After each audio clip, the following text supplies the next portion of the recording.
नमस्कार. आज मी ते तिसऱ्या घेतल्यात. 2-3 वेळा पाण्याने धुवून आता साफ करून घेते.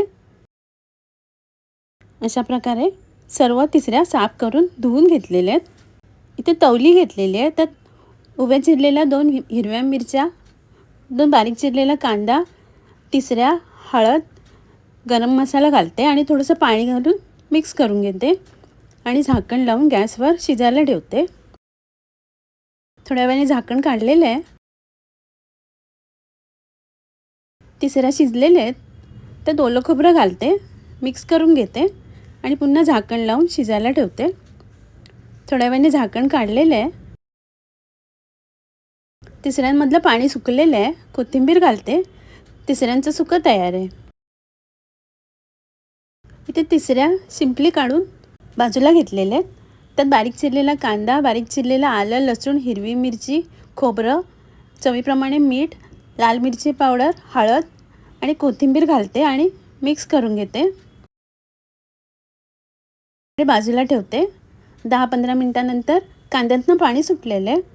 आता त्यात मावेल तितकं तांदळाचं पीठ घालते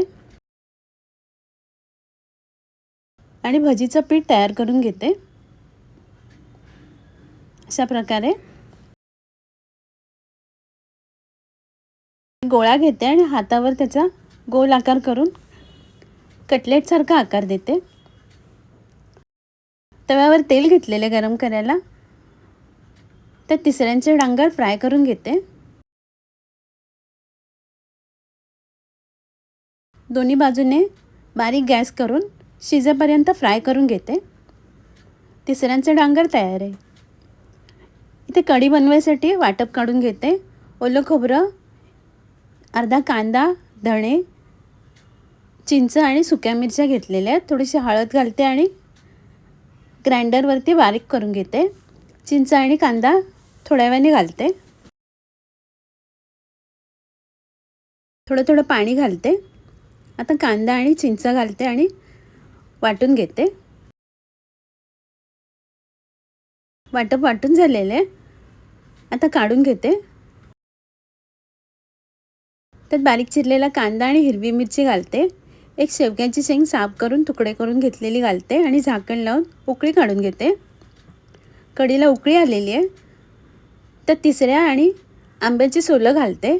चवीप्रमाणे मीठ घालून मिक्स करून घेते आणि अर्धवट झाकण लावून शिजून घेते. थोड्या वेळाने झाकण काढलेलं आहे. शेंगा आणि तिसऱ्या शिजलेल्या आहेत. तिसऱ्यांची कढी तयार आहे.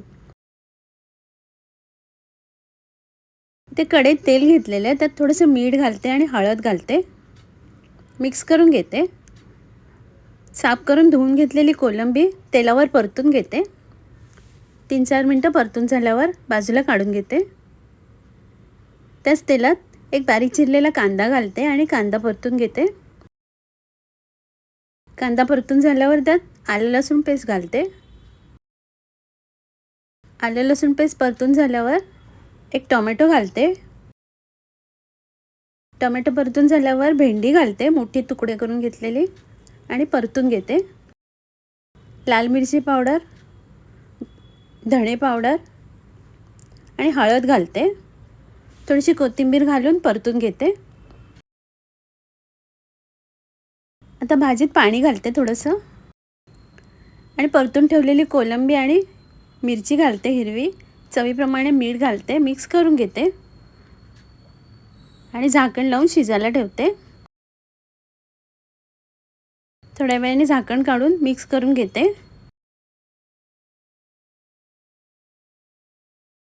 आता झाकण काढलेलं आहे. भेंडी शिजलेली आहे. गरम मसाला घालते वरून आणि बारीक चिरलेली कोथिंबीर घालते. कोलंबीमध्ये भेंडी घालून सुकी भाजी तयार आहे. आता मी सर्व करते. आजचा व्हिडिओ पाहिल्याबद्दल खूप खूप धन्यवाद.